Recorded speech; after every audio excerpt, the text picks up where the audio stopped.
Banyak orang yang ingin hidup sejahtera di masa mendatang. Kalau kamu merupakan salah satunya, tentu investasi bisa menjadi jawabannya.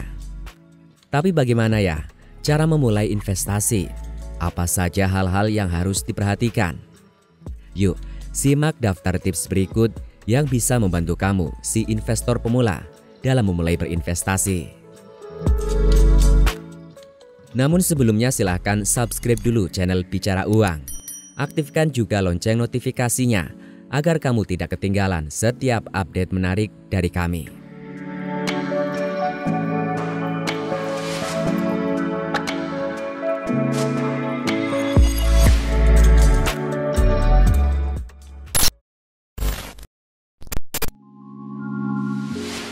Mulailah sedini mungkin. Faktor waktu memegang peranan penting dalam berinvestasi. Semakin muda usia kamu saat mulai berinvestasi, semakin ringan persiapan kebutuhan dan pencapaian tujuan kamu di masa depan. Sesuaikan lama waktu investasi, profil risiko yang kamu miliki, modal awal, dan komitmen investasi per bulan yang kamu rencanakan. Dengan fitur ini, semoga rencana investasi jadi lebih terarah.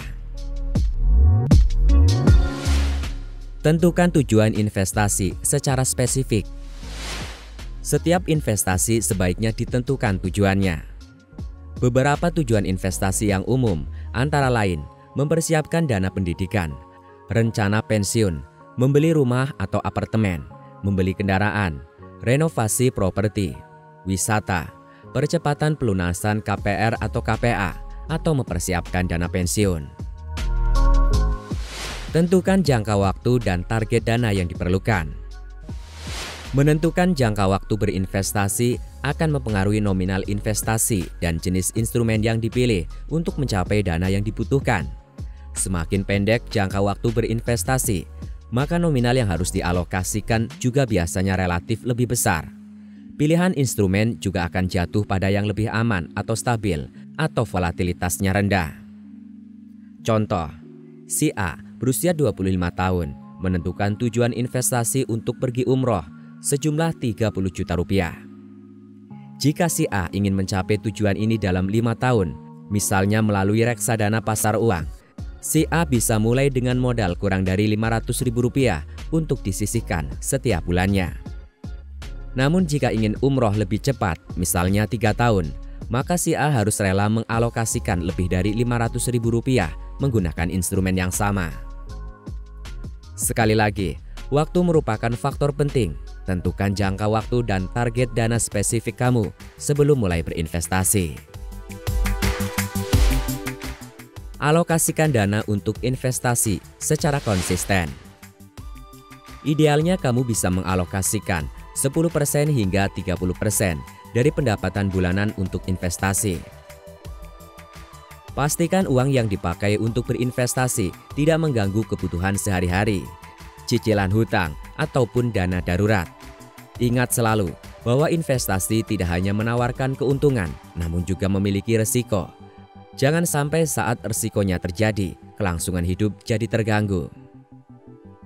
Untuk para investor pemula, awali dulu dengan persen alokasi dana yang membuatmu nyaman. Kemudian jaga konsistensinya. Jadikan kegiatan investasi sebagai kebiasaan yang menyenangkan.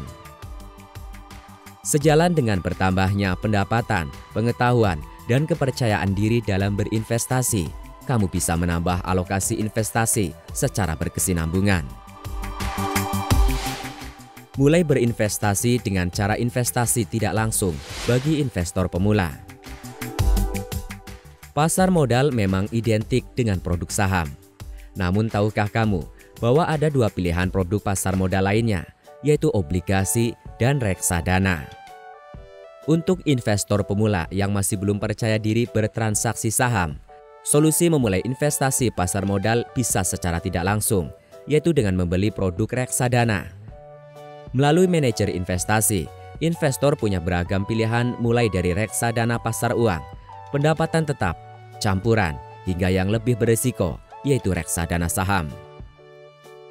Setelah sudah lebih paham dan yakin dengan reksadana, kamu bisa beranjak ke investasi langsung, surat berharga, yaitu obligasi retail dan saham. Pilih investasi aset finansial yang diawasi oleh OJK. Dengan semakin maraknya minat publik dalam berinvestasi, banyak juga bermunculan lembaga keuangan di Indonesia. Bagaimana cara memilih partner yang tepat dalam berinvestasi? Untuk industri pasar modal, semua lembaga keuangan wajib terdaftar dan diawasi oleh pemerintah, dalam hal ini OJK. Pastikan kamu menjatuhkan pilihan pada perusahaan yang memiliki izin resmi dari Otoritas Jasa Keuangan atau OJK, serta terdaftar dan diawasi oleh OJK. Potensi keuntungan harus sejalan dengan potensi resiko. Ketika mulai berinvestasi, kamu pasti ingin mendapatkan keuntungan yang besar dalam waktu yang cepat, kan? Tapi jangan mudah tergiur dengan bentuk investasi yang memberikan keuntungan tinggi. Penawaran investasi dengan keuntungan tinggi biasanya didampingi oleh risiko yang tinggi. Contoh sederhananya, instrumen saham memiliki potensi keuntungan yang lebih tinggi dibandingkan reksadana pasar uang. Namun risiko fluktuasi harga saham jauh lebih besar dibanding potensi fluktuasi reksadana pasar uang yang cenderung sangat kecil. Potensi keuntungan seharusnya sejalan dengan potensi risiko dari suatu produk investasi.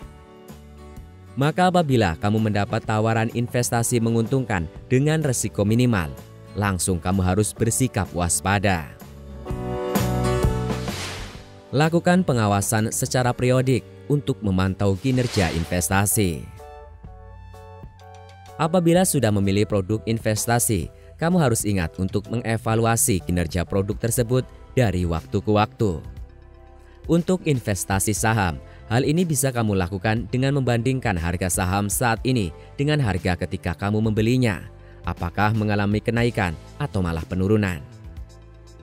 Kamu pun bisa membandingkan saham tersebut dengan harga acuan pasar atau indeks harga saham gabungan (IHSG). Apakah saham yang kamu punya memiliki pertumbuhan positif dibandingkan IHSG di periode yang sama? Setelah dievaluasi, kamu dapat menentukan strategi yang lebih sesuai untuk kondisi kinerja investasi yang kamu miliki.